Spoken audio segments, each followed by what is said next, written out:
Hello, and welcome to another broadcast of Comics Let's Talk. Kurt Russell, his enduring appeal in the world of comic books. Kurt Russell has made a major comeback. His portrayal of Ego in Guardians of the Galaxy 2 garnered rave reviews. Russell himself is a great addition to the ensemble, according to the New York Observer. And the casting of Russell is pure genius, said the Reno News and Reviews. Plus his turn as Mr. Nobody in the Fast and Furious franchise, which isn't really a comic book franchise, but it should become one, and I think it will be one soon, given the popularity of 8 films that have been released.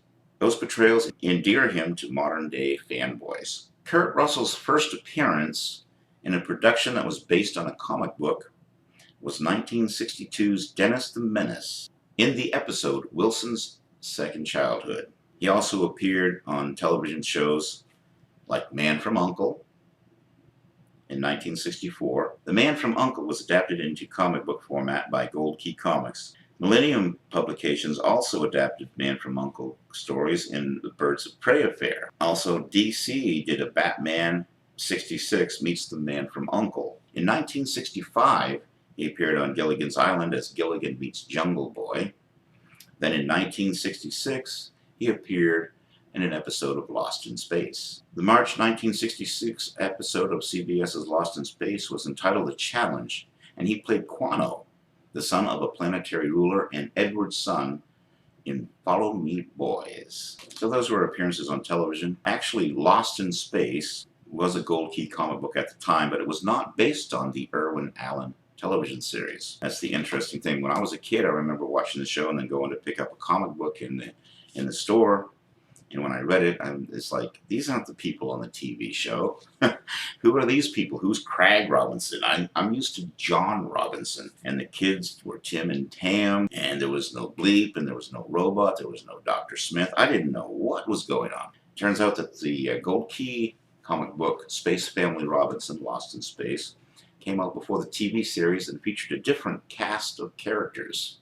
Gold Key thought about suing Irwin Allen, but thought better of it because if they sued, they might have lost the rights to do comic book versions of Irwin Allen productions, which they had done at different movies, other TV series like Voyage to the Bottom of the Sea. So if they had sued, they might have lost the rights. So they came to a mutual agreement, and as the comic book show wore on, the characters began to resemble the television characters, though they were still called Craig Robinson, Tim and Tam, and the other names of the characters. And they did not introduce Dr. Smith or the Robot or any other stuff from the television series. However, Innovation Comics did a Lost in Space that was based on the television series, and Billy Mumy was directly involved in production and writing many of the scripts for that comic book.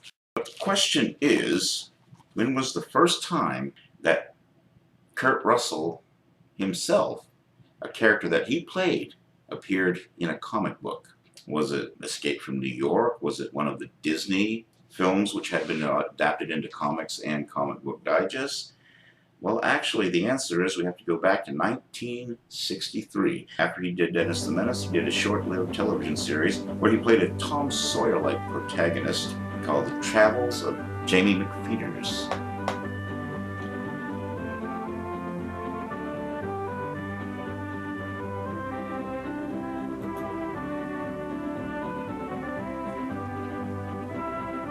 The Travels of Jamie McPheeters is a Pulitzer Prize-winning novel written by Robert Louis Taylor.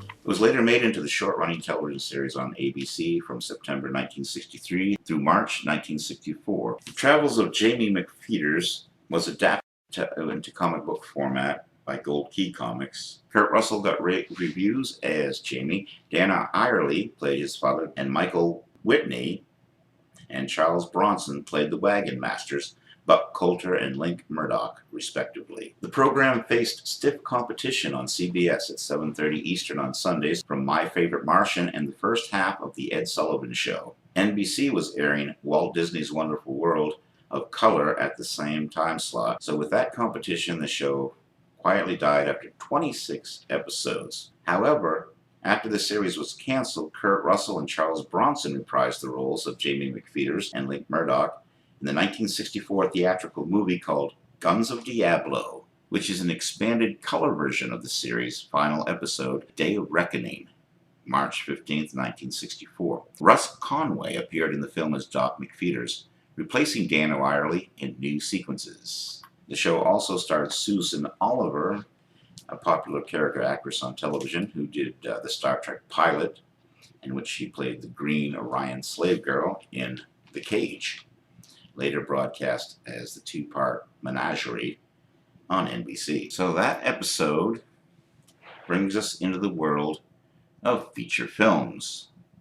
And what did Kurt Russell do for feature films? What was his leap after Guns of Diablo into the world of feature films? Well, he started doing Walt Disney movies, one after the other. And a lot of those plots adapted into comic books and comic book digests, and had plots very similar to what you would see in a superhero comic book. For instance, in the first of the Dexter Riley trilogy, The Computer Wore Tennis Shoes, after installing a computer part in a thunderstorm, lightning strikes him and he becomes a human computer.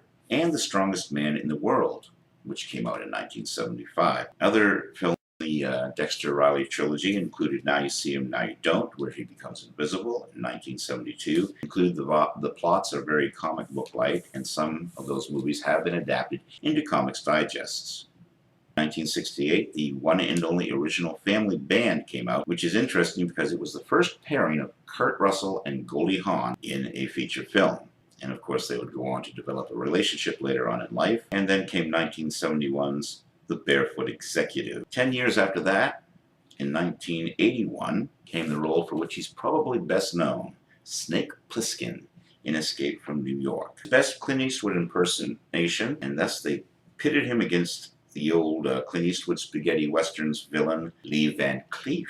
In the world of comics, Snake Plissken was adapted by Marvel Comics in the one-shot Adventures of Snake Plissken in 1997. CrossGen did a 4-part Chronicles of Snake Plissken, which was the first time one Kurt Russell character was paired with another Kurt Russell character, as Snake Plissken met Captain Ron.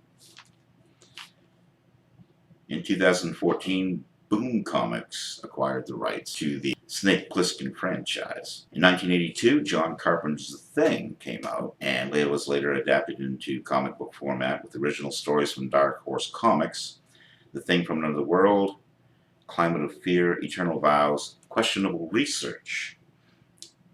Also, The Northern Nightmare, and Clark's World magazine came out with The Things for your reading pleasure. In 1986, John Carpenter brought us Big Trouble in Little China.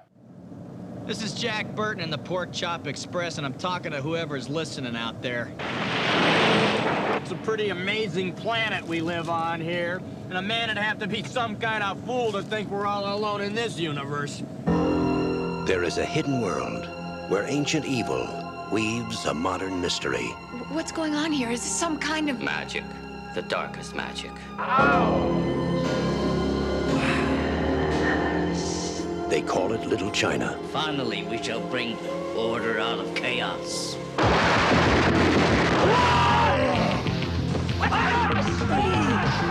It's where Big Trouble was waiting for Jack Burton. Who? Jack Burton. Me. Jack? Jack? Jack! They told him to go to hell. You make one move. And that's just where he's going. Somebody, I don't care who, tell me what is going on.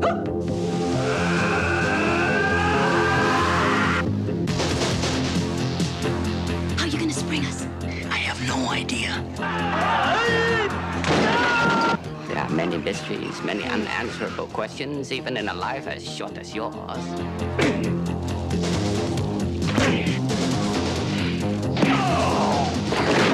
My destiny rests in your capable hands. Hey, I'll do my best. Oh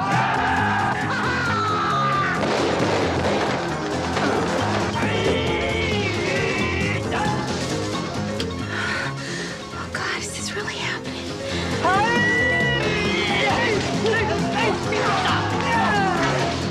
This is gonna take Cracker Jack timing, Wang. 1, 2, 3. We may be trapped. Boom Studios adapted the cult classic in 2014. And the interesting thing about the John Carpenter films is that most of them were not successful in their initial run, especially the ones that were adapted into comic book format with Kurt Russell.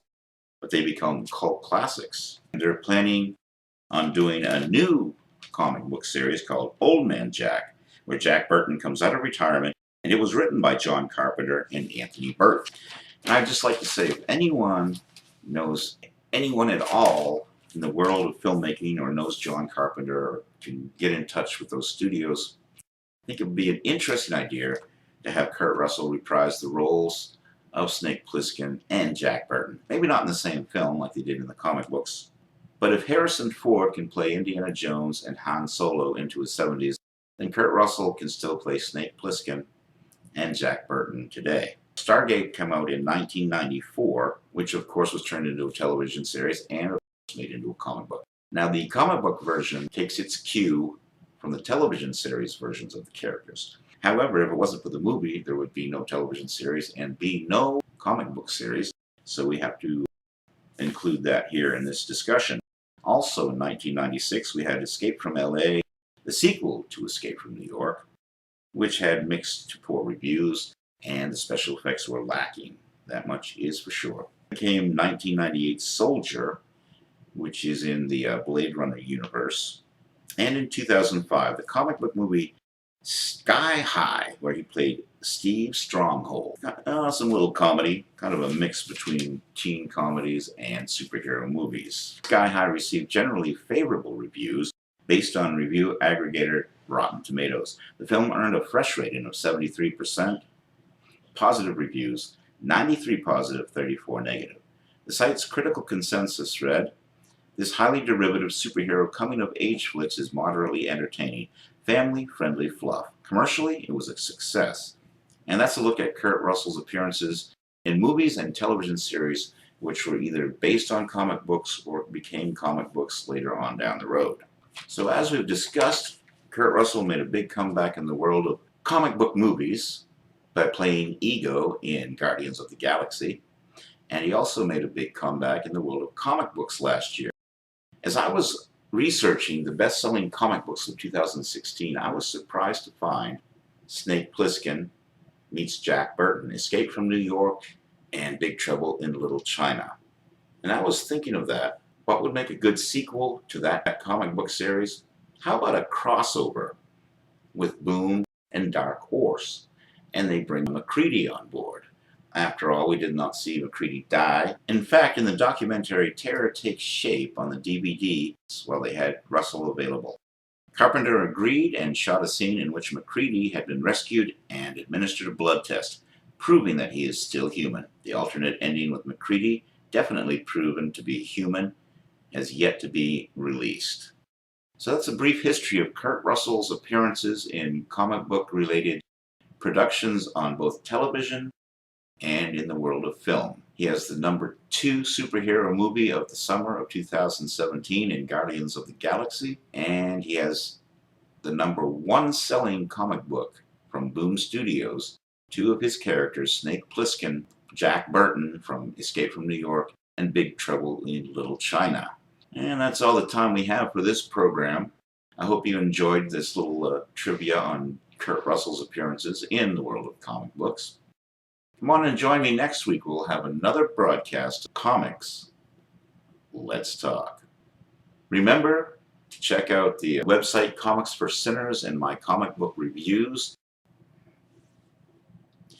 which looks at the production of Carl Vincent Vampire Hunter, the movie Last Rites, The Return of Sebastian Basilis. You can find all things Carl Vincent on Amazon, Indie Planet, Drive-Thru Comics, and Kindle. Until next week, this is Kevin Gibbon saying so long and keep reading those comics. Hey kid, how would you like to kick me in the shin? How would I like to kick you in the shin? Huh? Mister, are you drunk? No kidding. I'll tell you what. If you kick me in the shin real hard, I'll give you a quarter. Okay, go ahead, play it. Ah! Whew. It's a good one, boy.